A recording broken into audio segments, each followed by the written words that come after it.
एक घने जंगल के किनारे एक बड़ा सा पुराना बरगद का दरख्त था।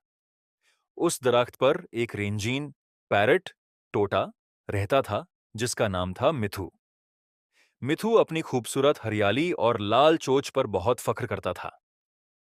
वो अक्सर अपने रंगों की तारीफ करता और दूसरे परिंदों को थोड़ा कम समझता था। उसी दरख्त की नीचे वाली शाख पर एक छोटी सी स्पैरो चिड़िया रहती थी, जिसका नाम था चीनू।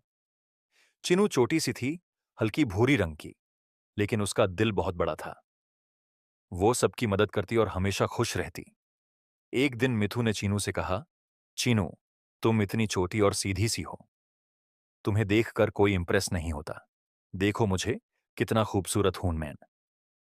चीनू मुस्कुराकर बोली, मिथु भाई, खूबसूरती सिर्फ रंगों से नहीं होती, दिल से होती है। मिथु हंस पड़ा। ये सब तसल्ली देने वाली बातें हैं। दिन गुजारते गए। एक दिन जंगल में तेज आंधी और तूफान आ गया। हवा इतनी तेज चल रही थी कि शाखें हिलने लगी। मिथु का घोंसला दरख्त की ऊपर वाली कमजोर शाख पर था। आंधी में वो शाख टूट गई और मिथु का घोंसला नीचे गिर गया। मिथु घबरा गया। उसके पंख गीले हो गए थे और वो सही से उड़ भी को नहीं पा रहा था। बारिश तेज थी और अंधेरा छा गया था। चीनू ने यह सब देखा। उसका अपना घोंसला छोटा था, लेकिन मजबूत था, क्योंकि वो उसे ध्यान से और मेहनत से बनाती थी। वो तुरंत मिथु के पास उड़ी। मिथु भाई, आप ठीक हो? चीनू ने फिक्र से पूछा। मिथु शर्मिंदा था। मेरा घोंसला टूट गया और मुझे ठंड लग रही है, चीनू ने बिना सोचे कहा। आप मेरे घोंसले में आ जाओ। जगह छोटी है, लेकिन हम एडजस्ट कर लेंगे। मिथु हैरान था। जिस चिड़िया को वो छोटा समझता था, आज वो उसकी मदद कर रही थी, बकुना थी। दोनों ने मिलकर तूफान की रात एक छोटे से घोंसले में गुजारी। सुबह जब सूरज निकला, तूफान खत्म हो चुका था। जंगल फिर से रोशन हो गया था।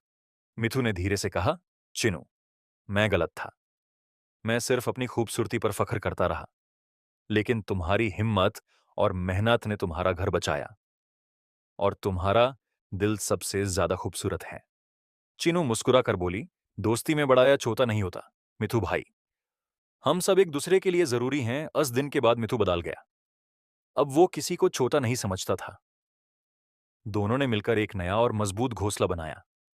इस बार ऊपर नहीं, बल्कि बीच वाली मजबूत शाख पर। जंगल के सब परिंदे उनकी दोस्ती की मिसाल देने लगे।